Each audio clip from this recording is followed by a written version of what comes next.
യുദ്ധം അന്തിമഘട്ടത്തിലേക്ക് അടുക്കുകയാണെന്ന് American president Donald Trump. French president Emmanuel മാക്രോണുമായുള്ള കൂടിക്കാഴ്ചയ്ക്ക് ശേഷം നടത്തിയ വാർത്താ സമ്മേളനത്തിലാണ് ട്രംപ് യുദ്ധം അവസാനിക്കുമെന്ന് പ്രത്യാശ പ്രകടിപ്പിച്ചത്. യുദ്ധം അവസാനിക്കുമെന്നും ഉക്രൈനിലെ ധാതുഖനനത്തിന് അമേരിക്കയ്ക്ക് അനുമതി നൽകുന്ന കരാറിൽ ഒപ്പുവെക്കാൻ സെലൻസ്കി വൈകാതെ അമേരിക്കയിലെത്തുമെന്നും ട്രംപ് പറയുന്നു. സമാധാന ഉടമ്പടിക്ക് ശക്തമായ സുരക്ഷാ പിന്തുണ ഉണ്ടാകണമെന്നും ഫ്രഞ്ച് പ്രസിഡന്റ് ഇമാനുവൽ മാക്രോൺ ആവശ്യപ്പെട്ടു. യുദ്ധം ആരംഭിച്ച് 3 വർഷം പൂർത്തിയാക്കുമ്പോഴാണ് ഇരുവരും ചർച്ച നടത്തിയത്. ബ്രിട്ടീഷ് പ്രധാനമന്ത്രി കെയർ സ്റ്റാമറും ഫ്രഞ്ച് പ്രസിഡന്റ് ഇമാനുവൽ മാക്രോണും യുക്രൈൻ യുദ്ധം അവസാനിപ്പിക്കാൻ ഒന്നും ചെയ്യുന്നില്ല എന്നും ട്രംപ് പറഞ്ഞിരുന്നു. മാക്രോൺ എന്റെ നല്ല സുഹൃത്താണ്. കെയർ സ്റ്റാമറെ ഞാൻ കണ്ടിട്ടുണ്ട്. അദ്ദേഹം ഒരു നല്ല വ്യക്തിയാണ്. പക്ഷേ യുദ്ധം അവസാനിപ്പിക്കാൻ ഒന്നും ചെയ്യുന്നില്ല എന്നാണ് ട്രംപ് പറഞ്ഞത്.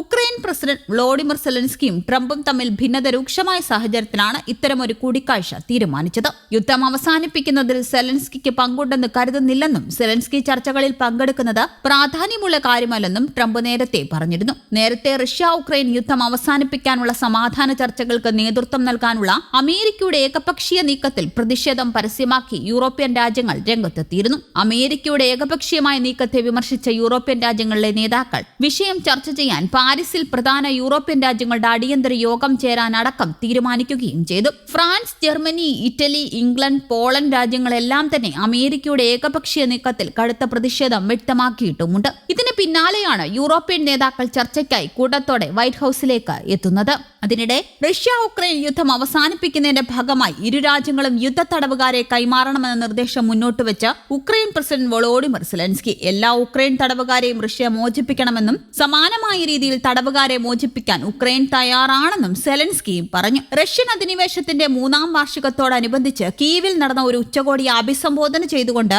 സംസാരിക്കുകയായിരുന്നു സെലൻസ്കി. റഷ്യ ഉക്രൈൻകാരെ മോചിപ്പിക്കണം, എല്ലാവർക്കും വേണ്ടി എല്ലാവരെയും കൈമാറാൻ ഉക്രൈൻ തയ്യാറാണ്, ഒരു തുടക്കത്തിനുള്ള ശരിയായ മാർഗമാണിതെന്നും സെലൻസ്കിയെ ഉദ്ധരിച്ച് അന്താരാഷ്ട്ര വാർത്താ മാധ്യമമായ AFP റിപ്പോർട്ട് ചെയ്തു. ഈ വർഷം ഉക്രൈന്റെ യാഥാർത്ഥവും സുസ്ഥിരവുമായ സമാധാനത്തിന്റെ തുടക്കമായിരിക്കണമെന്നും അദ്ദേഹം പറഞ്ഞു. നേരത്തെ റഷ്യയുടെ അധിനിവേശത്തിന്റെ 3ാം വാർഷികത്തിൽ ഐക്യദാർഢ്യ പ്രകടനത്തിനായി യൂറോപ്യൻ യൂണിയൻ നേതാക്കൾ കീവിലെത്തിയപ്പോൾ തന്റെ രാജ്യത്തിന്റെ പ്രതിരോധത്തെയും ചെറുത്തുനിൽപ്പിനെയും സെലൻസ്കി പ്രശംസിച്ചിരുന്നു. അതേസമയം ചർച്ചകൾക്ക് തയ്യാറാണെന്നും എന്നാൽ സമാധാന ഒത്തുതീർപ്പ് തങ്ങൾക്ക് കൂടി ബോധ്യമായാൽ മാത്രമേ യുദ്ധം അവസാനിപ്പിക്കുകയെന്നും റഷ്യ പറഞ്ഞതായി AFP റിപ്പോർട്ട് ചെയ്തു. അമേരിക്കയുമായി ചേർന്ന ഉക്രൈൻ സംഘർഷം പരിഹരിക്കാൻ തങ്ങൾ ശ്രമിക്കുമ്പോൾ യുദ്ധം തുടരാനാണ് യൂറോപ്പ് ആഗ്രഹിക്കുന്നത് എന്ന് വിദേശകാര്യമന്ത്രി സെർജി ലാവ്റോവ് ആരോപിച്ചു. നേരത്തെ സൈനിക സഖ്യമായ നാറ്റോയിൽ ഉക്രൈൻ അംഗത്വം കിട്ടിയാൽ താൻ ഉടൻ രാജിവെക്കുമെന്നും പ്രസിഡന്റ് വൊളോഡിമിർ സെലൻസ്കി പറഞ്ഞിരുന്നു.